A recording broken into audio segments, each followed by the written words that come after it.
যুক্তরাষ্ট্রে ২০০১ সালের ১১ সেপ্টেম্বরের 9/11 নামে পরিচিত ভয়াবহ সন্ত্রাসী হামলার মতো একটি ঘটনা ঘটিয়ে তার দায় ইরানের উপর চাপানোর ষড়যন্ত্র চলছে বলে অভিযোগ করেছেন দেশটির সর্বোচ্চ নিরাপত্তা পরিষদের সেক্রেটারি আলী লারিজানি। তার দাবি, কুখ্যাত মার্কিন যৌন অপরাধী জেফ্রি অ্যাপস্টেইনের অনুসারীদের একটি চক্র এই পরিকল্পনার সঙ্গে জড়িত থাকতে পারে। সম্প্রতি দেওয়া এক বক্তব্যে আলী লারিজানি বলেন, প্রয়াত অর্থলগ্নিকারী ও যৌন অপরাধী জেফ্রি অ্যাপস্টেইনের ঘনিষ্ঠ সহযোগী ও অনুসারীরা নতুন একটি ষড়যন্ত্রের ছক কষছে। তাদের উদ্দেশ্য ২০০১ সালের ১১ সেপ্টেম্বরের হামলার মতো বড় ধরনের একটি সন্ত্রাসী ঘটনা ঘটিয়ে তার দায় ইরানের ওপর চাপানো। তিনি বলেন, আমি শুনেছি অ্যাপস্টেইন গ্যাংয়ের অবশিষ্ট সদস্যরা 9/11-এর মতো একটি ঘটনা ঘটিয়ে তার দায় ইরানের ওপর চাপানোর ষড়যন্ত্র করছে। লারিজানি আরো বলেন, ইরান নীতিগতভাবে সন্ত্রাসবাদের বিরোধী। আমেরিকার সাধারণ জনগণের সঙ্গে ইরানের কোনো শত্রুতা নেই। এদিকে ইরানের বিরুদ্ধে চলমান উত্তেজনার মধ্যে সম্প্রতি যুক্তরাষ্ট্রের কিছু গোপন নথি প্রকাশিত হয়েছে। এসব নথিতে জেফ্রি অ্যাপস্টেইনের সঙ্গে যুক্তরাষ্ট্রের বিভিন্ন প্রভাবশালী ও ধনী ব্যক্তিদের সম্পর্কের তথ্য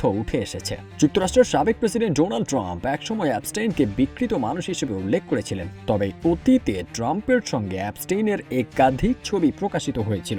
বছরের পর বছর ধরে বহু তরুণী ও কিশোরীকে যৌন নির্যাতনের অভিযোগে অভিযুক্ত ছিলেন অ্যাপস্টেইন।